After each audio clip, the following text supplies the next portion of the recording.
Good morning, dear students. In our previous lecture, we learned about the term buoyancy.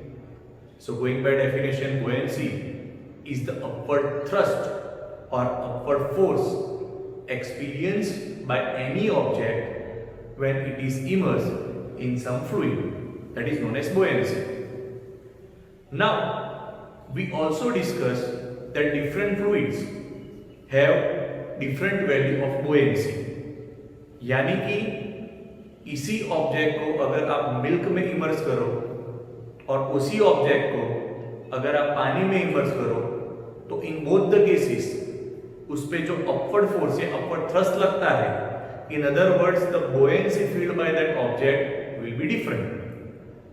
So now if different fluids और different liquids have different values of buoyancy, then there should be some measure that how the value of buoyancy in different fluids depend. यानी कि किस चीज पे किसी भी object की buoyancy depend करती है. हमने ऐसा भी पढ़ा कि ऑब्जेक्ट की जो डेंसिटीज होती है उस हिसाब से थोड़े ऑब्जेक्ट होते हैं वो फ्लोट करते हैं, थोड़े ऑब्जेक्ट हैं वो सिंक करते हैं. So what is the reason behind that also we have discussed. As I said in the previous lecture, today we are going to learn about a very important theory that is Archimedes principle and its application. Now a question might be asked in examination in which you only have to mention Archimedes principle, or you only have to write its application, or you may be asked both questions combined, that write down the Archimedes principle and also write down its applications. So dear friends, today's these topics are very important. So first of all, let us try to understand Archimedes principle. So here first we are reading the statement of Archimedes principle, and after reading the statement, after learning the statement, we'll try to get more insight into it. So first of all, what is the statement? When a body is immersed fully or partially, जब किसी object को आप fluid में fully यानी उसको आप पूरा immerse करते हो, या तो पार्शियली यानी only a part of it is immerse. So when whether the whole body is immerse in the liquid और the body is only partially or in a part immersed in a liquid, what happens? It experiences an upward force. वो तो हमको पता है, that is buoyancy. But how to measure it? Okay, so it experiences an upward force that is equal to the weight of fluid displaced by it. So once again, the statement of Archimedes principle is very simple, very easy. Okay, what is the statement? When a body is immersed, किसी भी object को आप immerse करते हो either fully or partially. किसमें immerse करते हो? in a fluid. तो क्या होता है? it experiences an upward force. कितना? that is equal to the weight of fluid displayed by it. यानी कि जब किसी ऑब्जेक्ट को आप किसी फ्लूइड में इमर्स करते हो either fully or partially, the buoyant force that it experiences or the upward force that it experiences is directly equal to the weight of fluid displaced. किसी भी ऑब्जेक्ट को अगर आप लिक्विड में डालोगे तो वो लिक्विड को क्या करेगा? डिस्प्लेस करेगा. तो जितना डिस्प्लेसमेंट ज्यादा उतना buoyant force ज्यादा. Now take an example. When a person is swimming in a pool or in a river or in any water body, by moving his or her hand and legs, वो क्या कर रहे हैं? They are displacing the water. Okay, by moving the hands as well as the legs, the swimmer is actually displacing the water. तो जितनी उसकी displacement of water ज्यादा होगी, उतना उसकी बॉडी पे जो buoyant force लगता है वो ज्यादा होगा. And that displacement, that buoyancy helps the swimmer to remain on the surface of the water. Whenever you see any person swimming, okay, तो वही करता है, that person is displacing the water. Okay, In the same way, when you see a boat or ship, okay, there also Archimedes principle is very important, and the buoyant force applicable is directly proportional or equal to the weight of the water displaced. यानी कि जितना displacement of fluid ज्यादा होगा उतना उस पे buoyant force ज्यादा लगेगा. तो स्विमिंग में भी वैसा है, जब तक आप हाथ पैर चलाते रहते हो तब तक आप सरफेस ऑफ वाटर पर रहते हो. लेकिन even a best of swimmer, okay, if he is somewhere lost in the ocean और sea, so there is a limit till he can keep on swimming. जब वो थक जाता है and then he stops moving his hand and legs, then ultimately he will drown. Okay, तो कब तक ऊपर स्विम करेगा? जब तक वो अपने हाथ पैर चलाएगा. ओके, तो once again let us understand the statement. When a body is immersed either fully or partially in a fluid, what does it experience? It experiences an upward force. How much? That is equal to the weight of the fluid displayed by it. So this is the statement of Archimedes principle. तो हमने statement पढ़ ली. Now we are going to learn that where this principle of Archimedes principle is used. What are the applications of Archimedes principle? So there are 3 points. Again, very easy to remember. Let us go point by point. So, applications of Archimedes principle. The first point, in designing ships and submarines. Okay, तो जब भी ship या submarine की designing होती है तो उसको design करते वक्त आर्किमिडीज प्रिंसिपल का ख्याल रखा जाता है. So you might have seen many boats, many ships. So you have seen कि जो बोट का जो अगला वाला पार्ट होता है वो ज्यादातर पॉइंटेड होता है, जो उसके बीच वाला पार्ट ब्रॉड होता है, but when you go to its corner, okay, वो नैरो होते हैं. Why? Because when it moves through the water, due to its shape, it displaces maximum amount of water. And when it displaces maximum amount of water due to its shape, it will experience a more upward force that helps the ship to remain afloat on the surface of the water.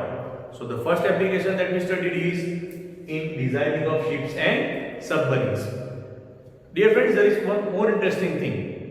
If you have seen any ship, okay, I am not talking about the small boats, the large ships, तो उसमें ज्यादातर जो bottom वाला part होता है उसको empty रखते हैं, उसको हॉलो रखते हैं. Why? Because air is filled in that part.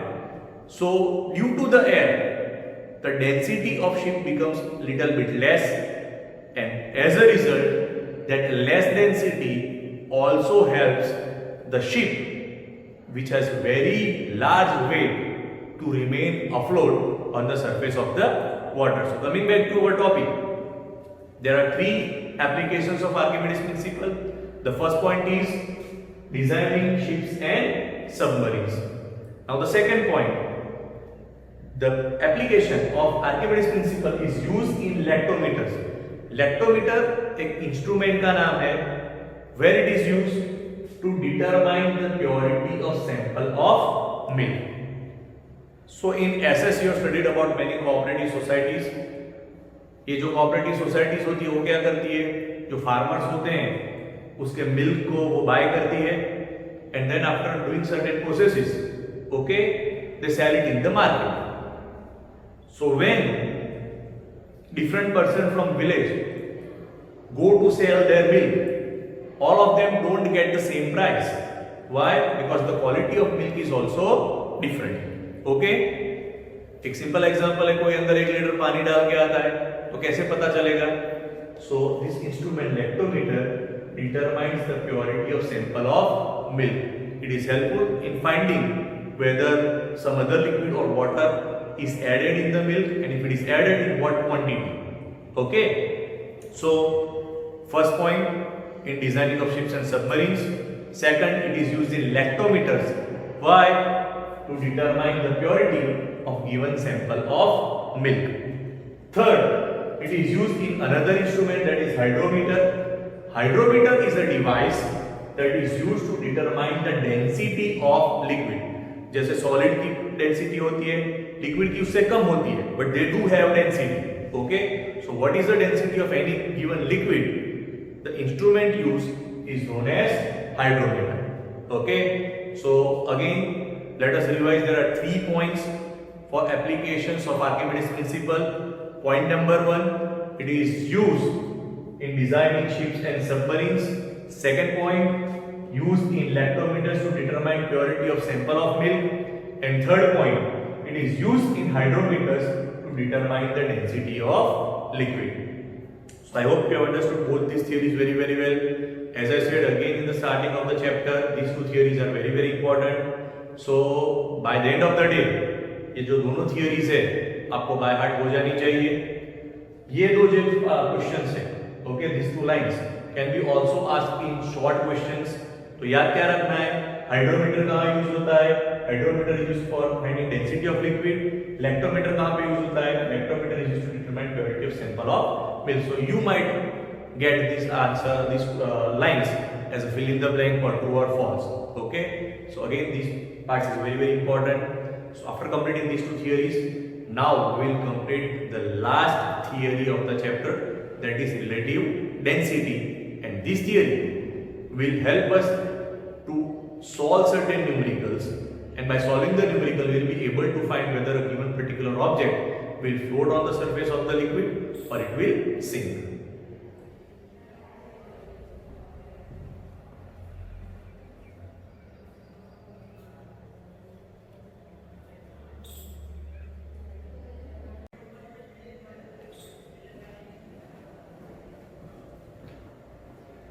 Okay, so dear students, the last topic of the chapter, that is relative density. So first of all, the definition of relative density. The relative density of a substance is nothing but a ratio of its density to that of water. So when you take the ratio of density of a particular substance with the density of water, you get the relative density. In other words, relative density is nothing but density of substance upon density of water. यानी किसी भी object की अगर आपको relative density find करनी है तो आपको क्या करना है? You have to take the ratio of the density of substance with that of density of water. Let us say I want to find relative density of silver. So relative density of silver will be equal to density of silver upon density of water. तो जब मैंने density of silver का ratio लिया with density of water, I got relative density of silver. If I want relative density of let us say iron, so relative density will be equal to density of iron upon density of water. So in short, as I said, जब भी आपको किसी भी object की relative density find करनी है तो आपको उस ऑब्जेक्ट की डेंसिटी को किससे डिवाइड करना है? You have to divide it with density of water to get the relative density. Okay, so we know what is the formula to find density of substance. Density is mass upon volume. Mass is measured in kilogram, volume is measured in meter cube. So the SI unit of density will be kilogram per meter cube or kilogram meter cube inverse. ये बात हुई density की SI unit. Okay, so remember that SI unit of density of any object is kilogram per meter cube. But if in the question it is asked to write the relative density, तो relative density में यहाँ पे भी density है यानी kilogram पर metre cube, नीचे भी density है यानी किलोग्राम पर मीटर क्यूब, यानी ऊपर वाला किलोग्राम पर मीटर क्यूब और नीचे वाला किलोग्राम पर मीटर क्यूब वो कट हो जाएगा. So you have to remember it very well that SI unit of density is kilogram per meter cube, but SI unit of relative density, word पे ध्यान रखिए, if it is said the density SI unit of relative density, then it is unitless. जो relative density होती है उसका कोई unit होता नहीं है. क्यों नहीं होता है? Because relative density is the ratio of two different densities and densities have the same SI units, so they will cut each other. As a result, relative density is unitless. So once again, be very clear in your mind. SI unit of density is kilogram per meter cube, but there is no SI unit of relative density. So in short we can say that relative density is unitless. यानी कि किसी भी object का जो density of substance है वो अगर जिस फ्लूइड में उसको इमर्स करते हैं उससे ज्यादा होगा तो ये जो रेशियो है that will be greater than 1. So if that ratio is greater than 1, such objects will sink. But if the density of water is greater than the density of substance, then such substance will float on the surface of the fluid. We will use this theory in solving certain numericals. So first of all, let us solve example 10.7, which is the last example of the textbook. बहुत ही simple question है. If it is asked in the examination, it will be only for 1 mark. Why I say it's very simple? Let us understand. Relative density of silver is given 10.8. Silver की हमको relative density की value दी हुई है, that is 10.8, and the density of water is 10 raised to 3, that is 1000 kilogram per meter cube. Using this data, using this information, I want to find the density of silver. What is the density of silver? तो हम वही formula use करेंगे. क्या formula है हमारे पास? Relative density is density of substance upon density of water. So here relative density हमको किस सब्सटेंस की फाइंड करनी है? We want to find the relative density, we want to find the density of silver. So relative density will be equal to density of silver upon density of water. Formula हमने वही use की. अभी हमको find क्या करना है? Density of silver. So what I will do, I will make density of silver as subject of formula. So if I make density of silver as subject of formula, density of silver ये ऊपर multiply हो जाएगा. So density of silver will be equal to relative density multiplied by density of water. So I have written this thing over here. Density of silver is equal to relative density multiplied by density of water. Now some became very easy. Why? Because we have both the values. What is relative density? So you see in the question, relative density of silver is 10.8. So relative density is 10.8 multiplied by density of water. What is density of water? 10 raised to 3. 10 raised to 3 kilogram per meter cube. So I hope you have understood this chapter very well. In the next lecture, we will solve the sums or the numericals of this particular chapter. Thank you.